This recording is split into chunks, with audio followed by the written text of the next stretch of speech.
तेलंगाना के आदिलाबाद जिले में मोबाइल फोन फटने का वाकया पेश आया। भीमपुर मंडल के पीलकोटी गांव से ताल्लुक रखने वाला गंगाधर नामी नौजवान, जो ड्राइवर के तौर पर काम करता है, अपनी मां के साथ मोटरसाइकिल पर महाराष्ट्र से वापस अपने गांव आ रहा था कि अचानक उसके पैंट की जेब में मौजूद स्मार्टफोन धमाके से फट गया। यह वाकया बोराज हाईवे पर पेश आया। फोन की आग से नौजवान की रान पर मामूली तौर पर झुलसने के जख्म आए। वो फौरी तौर पर रिम्स अस्पताल पहुंचा और इब्तिदाई इलाज करवाया। गंगाधर ने बताया है कि चंद रोज कबल ही उसने मोबाइल फोन खरीदा था। उसने कंज्यूमर फोरम में शिकायत दर्ज करवाने का फैसला किया है।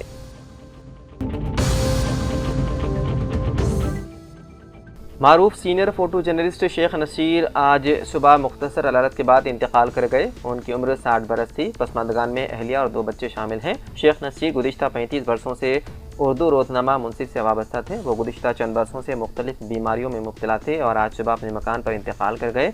नमाज जनाजा बाद नमाज असर मस्जिद कुतुब शाही बाजार घाट में अदा की जाएगी और तदफीन करीबी कब्रिस्तान में अमल में आएगी।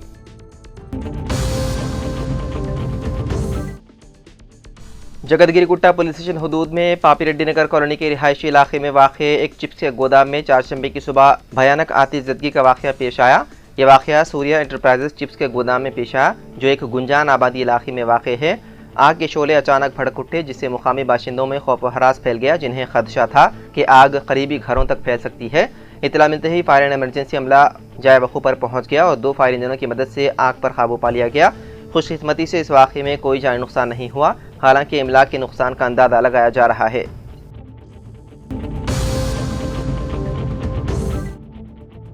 दारुल हुकूमत दिल्ली में स्कूलों को बम से उड़ाने की धमकी भरे ईमेल मिलने का सिलसिला जारी है। चारशंबे को भी 5 स्कूलों को बम से उड़ाने की धमकी मिली। द्वारका वाक़े थॉमस स्कूल, वसंतगंज वाक़े वसंत वैली स्कूल, हौज खास वाक़े mothers international school, Paschim Vihar वाक़े रिचमंड ग्लोबल स्कूल और लोधी स्टेट वाक़े सरदार पटेल स्कूल को बम से उड़ाने की धमकी दी गई। रिपोर्ट के मुताबिक धमकी के बाद एहतियातन के तौर पर स्कूल अहाते को खाली कराया गया। Delhi police, bomb disposal squad और महकमे फायर ब्रिगेड की टीम स्कूल अहाते में जांच कर रही है। जांच टीम को अभी तक स्कूल अहाते में कोई मुश्तबा चीज नहीं मिली है। आज मुसलसल तीसरा दिन है जब दिल्ली के तालीमी इदारों को इस तरह की धमकियां मिली हैं। वाज़ेह है कि मंगल को भी दिल्ली यूनिवर्सिटी के सेंट स्टीफन कॉलेज और द्वारका के सेंट थॉमस स्कूल को बम से उड़ाने की धमकी मिली थी।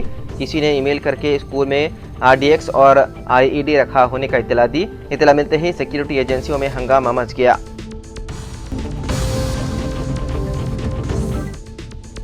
हैदराबाद के पुराने शहर के दारुशिफा के रहने वाले 48 साल बुजुर्ग शहरी एक साइबर फ्रॉड का शिकार हो गए। ये वाकया एक नकली यूट्यूब इश्तिहार देखने के बाद पेश आया, जिसमें दावा किया गया था कि एक 20 रुपए का सिक्का 50 लाख रुपए में खरीदा जाएगा। इस लालच में आकर मुतासिर शख्स ने वीडियो में दिए गए नंबर पर राब्ता किया, जहाँ एक शख्स ने खुद को राजज्ञानी के नाम से तारुफ करवाया। धोखेबाज ने सिक्का खरीदने में दिलचस्पी जाहिर करते हुए पहले फाइल बनाने के बहाने 1500 रुपए मांगे। उसके बाद मुख्तलिफ बहानों से मुतादिद अदायगियां करवाता रहा। मुतासिर शहरी इस फर्जी अमल पर भरोसा करता रहा और बिलाखिर उसने मजमूई तौर पर 1,46,100 रुपए खो दिए। माददा धोखेबाज ने मजीद 1 लाख रुपए का मुतालबा किया, जिस पर मुतासिरा को एहसास हुआ कि वो एक संगीन साइबर फ्रॉड का शिकार हो चुका है। पुलिस की जानिब से अवाम को खबरदार किया जाता है कि वो ऑनलाइन फ्रॉड से होशियार रहें, खास तौर पर उन स्कीमों से जो रोजमर्रा अशिया जैसे सिक्कों के बदले गैर मामूली मुनाफे का दावा करती है।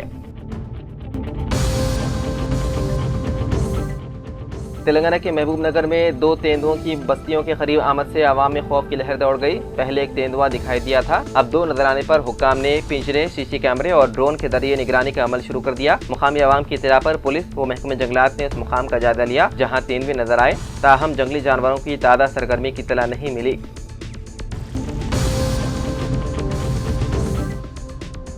रियासत तेलंगाना बोधन के साबिक रुकन असम्बली आमिर शकील को हाई कोर्ट से धक्का लगा। उन्होंने पंजागुट्टा पुलिस स्टेशन में दर्ज मुकदमे को मनसूख करने की ख्वाहिश करते हुए अदालत में दरख्वास्त दी थी, लेकिन हाई कोर्ट ने उस दरख्वास्त को मुस्तरद कर दिया। शकील के वकील ने अदालत में मौक़िफ़ इख्तियार किया कि पुलिस ने शकील के खिलाफ झूठा मुकदमा दर्ज किया। ताहम पब्लिक प्रोसिक्यूटर पल्ले नागेश्वर राव ने अदालत में कहा कि इस केस में चार्जशीट दाखिल करना बाकी है। दोनों फरीकों के दलाइल सुनने के बाद हाई कोर्ट ने शकील की दरख्वास्त मुस्तरद कर दी। वाज़ेह है कि प्रजा भवन के सामने बैरिकेड्स को टक्कर देने के मामले में शकील आमिर के बेटे साहिल के खिलाफ पुलिस ने मुकदमा दर्ज किया था। बाद साहिल को मुकदमे से बचाने की कोशिश करने पर शकील के खिलाफ ही मुकदमा दर्ज किया गया।